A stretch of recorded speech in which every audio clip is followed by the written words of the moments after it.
बाबा साहब भीमराव अम्बेडकर जी, जिसका जन्म 14 अप्रैल 1891 ईस्वी में हुआ था। और बाबा साहब भीमराव अम्बेडकर जी एक दलित परिवार से निवास करते थे। बात करें बाबा साहब भीमराव अम्बेडकर जी के बारे में, तो इसकी कहानी एक प्रेरणा स्रोत की कहानी है, जो कि हर उस दलित और पिछड़ा वर्ग के लिए प्रेरणा का कार्य करती है। और बात करें तो बाबा साहब भीमराव अम्बेडकर जी का जीवन काफ़ी संघर्ष में रहा है और काफ़ी उपलब्धियां भी हासिल की है। बात करें तो यह एक दलित परिवार से निवास करते थे बाबा साहब भीमराव अम्बेडकर जी, और बाबा साहब भीमराव अम्बेडकर जी को संविधान निर्माता भी कहा गया है। और बाबा साहब भीमराव अम्बेडकर जी वकालत भी कर चुके हैं भारत में। और बात करें तो बाबा साहब भीमराव अम्बेडकर जी अछूतों, स्त्रियों, मजदूरों को और मानवाधिकार दिलाने के लिए अथक संघर्ष किए। बाबा साहब भीमराव अम्बेडकर जी वह हमेशा समता, समानता के साथ, बंधुत्व के साथ संविधान में कार्य किए। और बात करें तो उनके चिंतन एवं रचनात्मक के 3 प्रेरक मुख्यतः व्यक्ति रहे, यानी कि वो अपने जीवन में आदर्श मानते थे भीमराव अम्बेडकर जी।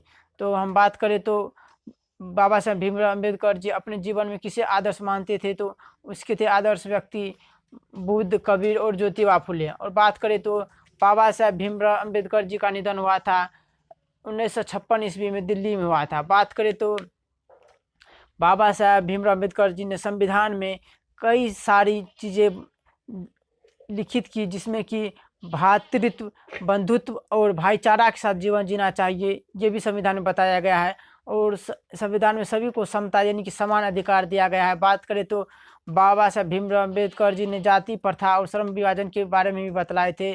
और बाबा साहब भीमराव अम्बेडकर जी ने बताए थे कि जीवन में देखिए जाति प्रथा नहीं होना चाहिए।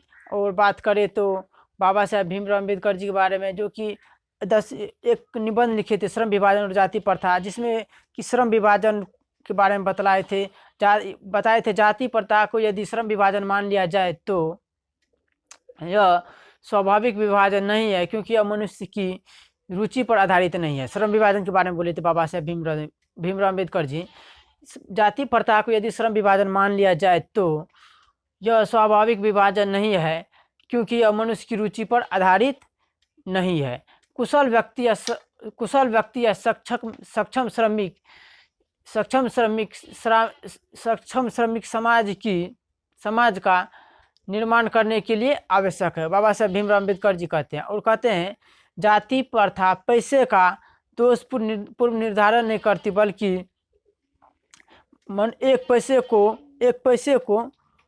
एक पैसे में बांध भी देती है। श्रम विभाजन के बारे में बोल रहे हैं बाबा साहब भीमराव अम्बेडकर जी।